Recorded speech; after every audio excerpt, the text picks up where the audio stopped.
रवि जेनाଙ୍କର जो दल छाड़ा पछरे विजु जनता दल कही ना सीबीआई केसेस अच्छी तेणु से भय से छाड़ी दल। हाँ भय आउ कि कौन जेहेतु मैदान को ओह्लैंती दिलीप राय एत बड़ शिल्पपति शह शह शताधिक सहस्राधिक कोटी मालिक सी तेणु सी जो मैदान को ओह्लैंती बिना हिसाब किताब से ओह्लै नथिबे से खेपा पकई सारिक ओह्लैंती। राज्यसभा निर्वाचन आ मात्र केतोटी दिन रहिला नामांकन पत्र दाखल सरी जाइछि। या भितर वर्तमान जेतेबेले विजु जनता दलर अन्य को नेता इस्तीफा देवा भिन्न कथा रवींद्र जेना चार जहाँ धर्मपत्नी होती विधायिका बस्ता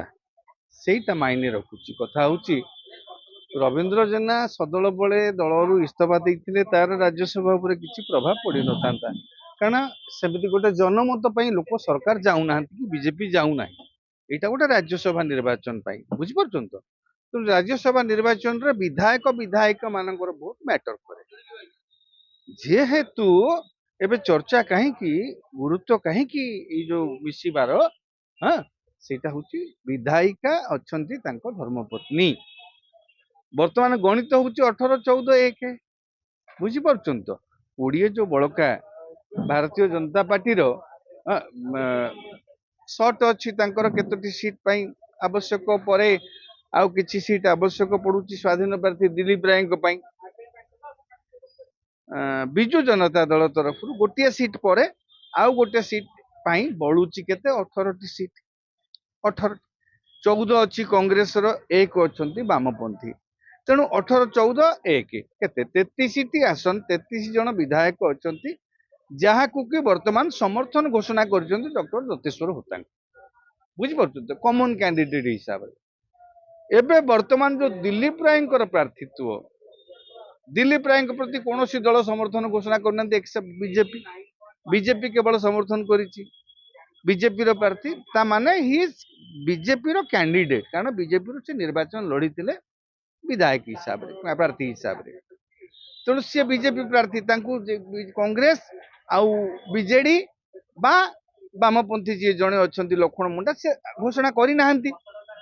जहाँ देवे गोपन रे देवे माने से दिन जना पड़ो किए क्या देले किंतु एबे जो से भोट पर्यंत आज्ञा गोपन बुझामणा चलो कारण निहाती भाव में घोड़ा बेपारटा जो कहती बोली सब चर्चा हुए घोड़ा बेपार गध बेपार हुए हाँ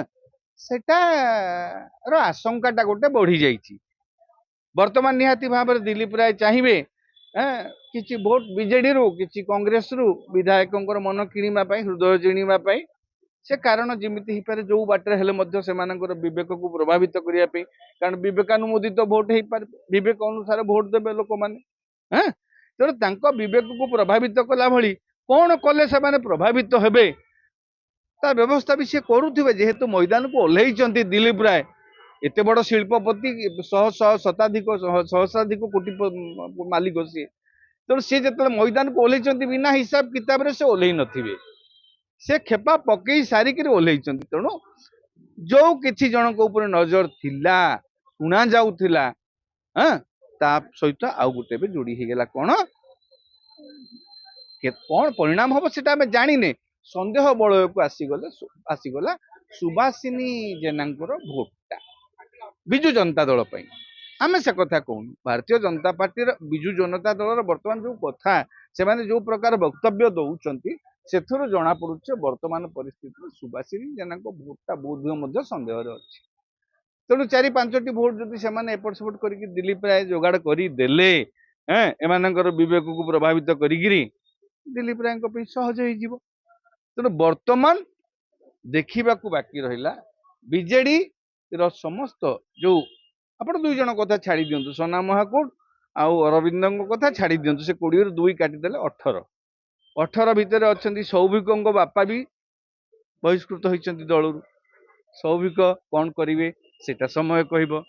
बुझीपार तो एबे जोटा एबे है सुभाषिनी जेना सी कौन करेंगे सेटा समय कह से 2 4 हो गला हाँ कांग्रेस रु कौन हम सोफिया तो कहते मु देवी दल जहाँ निष्पत्ति नब हाँ किंतु से कौन हम कौ समस्ते देवे कि किए कौ विधायक मैंने न देवे से समय को अपेक्षा अच्छी किंतु ବର୍ତ୍ତମାନ ଯୋଉ ରବି ଜେନା ଛାଡ଼ିଲା ପରେ ବିଜୁ ଜନତା ଦଳ ନିହାତି ଭାବରେ ବାଲେଶ୍ୱର ବିଜୁ ଜନତା ଦଳର ସଂଗଠନ ଉପରେ କିଛିଟା ତ ପ୍ରଭାବ ପଡିବ। ଆମେ ଯୋଉମାନେ କହୁଛନ୍ତି କିଛି ପଡିବନି ଏ ପଡିବ ସେଟା ଭୁଲ କଥା। ରବି ଜେନାଙ୍କର ଦଳ ଛାଡିବାଟା ସହିତ ଯୋଉମାନେ ତାଙ୍କ ସହିତ ଯାଇଛନ୍ତି, ହଁ ଆପଣ ସେ ଗୋଟେ କୋଅପରେଟିଭ ବ୍ୟାଙ୍କର ପ୍ରେସିଡେଣ୍ଟ ଗଲେ, ସଂଗଠନ ସଭାକୁ ଗଲେ, ବ୍ଲକ ଚେୟାରମ୍ୟାନ ଗଲେ, ତାଙ୍କର ସବୁ ଯାଇଛନ୍ତି। ଏତେ ଲୋକ ଯେତେବେଳେ ଯାଇଛନ୍ତି ଘରର ଘରଣୀ କଣ କରିବେ ଯିଏକି ବିଧାୟିକା ବିଜୁ ଜନତା ଦଳର, ତାରି ଉପରେ ବର୍ତ୍ତମାନ ରାଜ୍ୟବାସୀଙ୍କ ନଜର। ନିଶ୍ଚିତ ଭାବରେ ବିଜେଡିର ସଂଗଠନକୁ ଟିକେ ପ୍ରଭାବିତ ଅଳ୍ପ କିଛି କରିବ, କରିବନି ବୋଲି କହିପାରିବା ନାହିଁ, କରିବ। ଆଉ ରାଜ୍ୟସଭା ନିର୍ବାଚନର ପ୍ରସ୍ପେକ୍ଟକୁ ମଧ୍ୟ ଗୋଟେ ସନ୍ଦେହର ବଳୟ ଭିତରକୁ ନେଇ ଆସୁଛି। ଏଥିରେ ବିଜେପି କଣ ଚାଲ ଖେଳୁଛି? ହଁ, ବିଜେପି ସହଯୋଗ କରୁଛି, କାରଣ ରବି ଜେନାଙ୍କର ଯୋଉ ଦଳ ଛାଡିବା ପଛରେ ବିଜୁ ଜନତା ଦଳ କହିଛି ତାଙ୍କ ନାଁରେ ସିବିଆଇ କେସେସ୍ ଅଛି। କାଲି କଣ ହିୟରିଂ ଥିଲା ଏବେ କେବେ, ତେଣୁ ସେ ଭୟରେ ସେ ଛାଡିଛନ୍ତି ଦଳ। ଭୟ ଆଉ କି କଣ ସେଟା ତ ସମୟ କହିବ, କିନ୍ତୁ ରବି ଜେନା ଛାଡିବା ପଛରେ ବିଜେଡି କହୁଛି ସେ ସିବିଆଇ ଭୟରେ ଗଲେ। ନିହାତି ଭାବରେ ଆପଣ ଯୋଉଟା କହୁଛନ୍ତି ଯେ ଏଇ ଯୋଉ ତାର ପ୍ରଭାବଟା ରାଜ୍ୟସଭା ଉପରେ, ରାଜ୍ୟସଭା ନିର୍ବାଚନ ଉପରେ ପଡିପାରେ, ଆମେ କହିବା ପଡିବ ବୋଲି ଆମେ କହିବା ନାହିଁ କୌଣସି ରାଜନୈତିକ ଦଳ ଭଳି,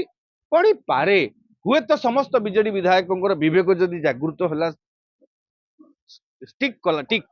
ସେ ନବୀନଙ୍କ ନିର୍ଦ୍ଦେଶ ଅନୁସାରେ ତାଙ୍କ ଦଳ ପ୍ରାର୍ଥୀକି ଦେଇଦେବେ। ନାଇଁ ଯଦି ସେମାନଙ୍କର ବିବେକ ଅନ୍ୟ ଦ୍ଵାରା କିଛି ପ୍ରଭାବିତ ହେଲା, ସେମାନେ ଅନ୍ୟ ପ୍ରାର୍ଥୀକୁ ଦେଇପାରନ୍ତି। କଂଗ୍ରେସରେ ବି ସେୟା ହେଇପାରେ, କହିହବନି। କଣ ହବ କଣ ନାହିଁ ସେଟା ଆମେ ଜାଣିନେ, ଆମ ପାଖରେ ସଞ୍ଜୟଙ୍କ ଦିବ୍ୟ ଚକ୍ଷୁ ନାହିଁ। ତଥାପି ଯୋଉ ଗୋଳିଆ ପରିସ୍ଥିତି ସୃଷ୍ଟି ହଉଛି ରାଜ୍ୟସଭା ଇଲେକ୍ସନ ପୂର୍ବରୁ, ନିହାତି ଭାବରେ ଗୋଟେ ଗୋଳିଆ ସିଚୁଏସନ କରିପାରେ ବୋଲି ଆମେ ଆଶଙ୍କା କରିବା।